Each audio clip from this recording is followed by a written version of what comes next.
Dans ce nouveau podcast, nous vous proposons d'explorer la vie extraordinaire de Mère Alphonse Marie, fondatrice de la congrégation des Sœurs du Très Saint-Sauveur, dont est issue notre fondation.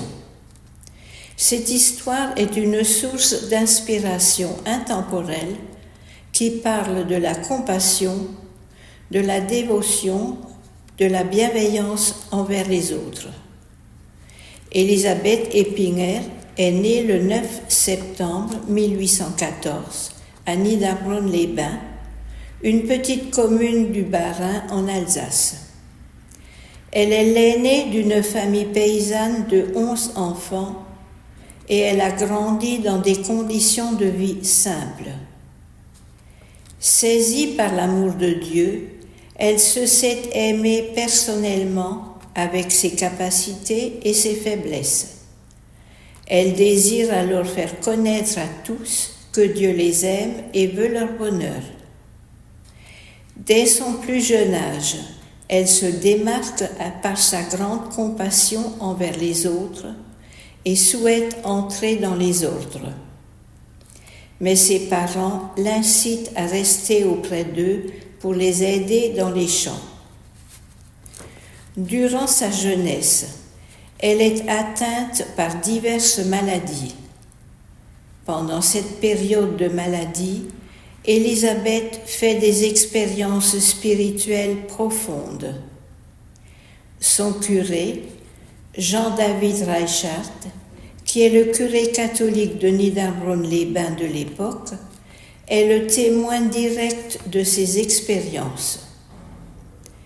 Élisabeth sait, par sa propre expérience, que la souffrance peut entraver la dignité humaine, être un obstacle à la générosité et à la bienveillance envers autrui.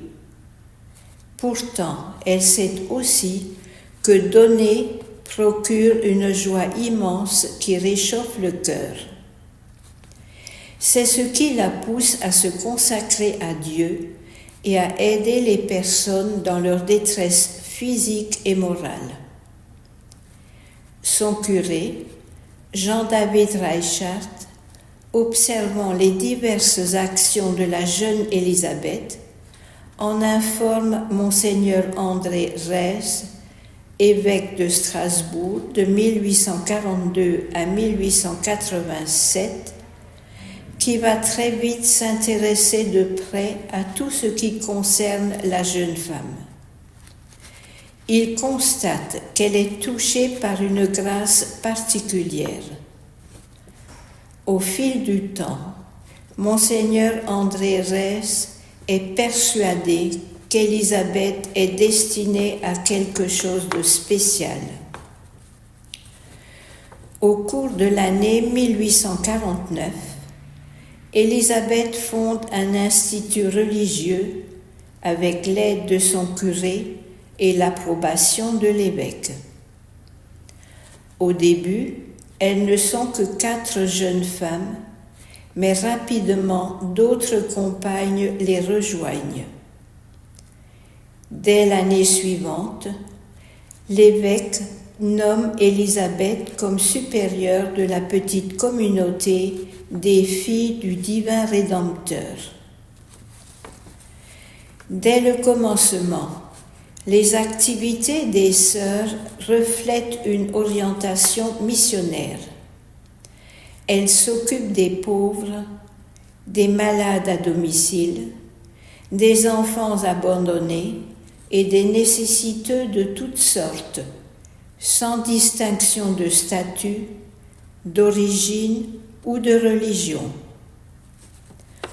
En 1854, une grande épidémie de choléra frappe la région, offrant aux sœurs l'occasion de montrer leur dévouement.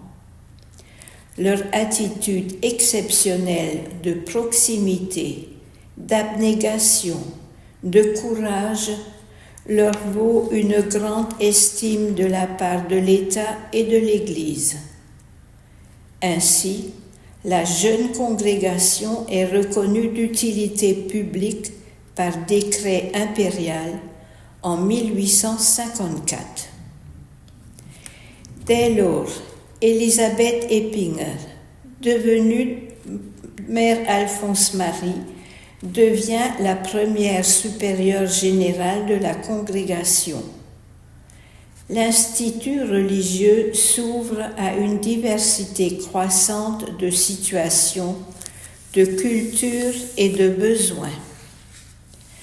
La congrégation des filles du divin Rédempteur, plus tard nommée Sœurs du Très Saint Sauveur, est reconnue par l'Église en 1866 par le pape Pie IX. En juillet 1867, Mère Alphonse Marie décède, mais son héritage perdure au point d'être béatifiée pour la sainteté de sa vie et son service dévoué en septembre 2018. Son histoire nous démontre que même sans instruction, il est possible de laisser une empreinte indélébile en ayant tout simplement la volonté et la détermination de prendre soin des autres. Son engagement transcende les frontières religieuses et son action inspire encore aujourd'hui les sœurs de la congrégation, mais également l'ensemble des salariés de la Fondation. Elle était une femme d'action, cherchant à soulager la souffrance et à apporter l'espoir à tous ceux qui en avaient besoin. Nous espérons que cette belle histoire de compassion et de dévouement vous inspire autant qu'elle nous inspire.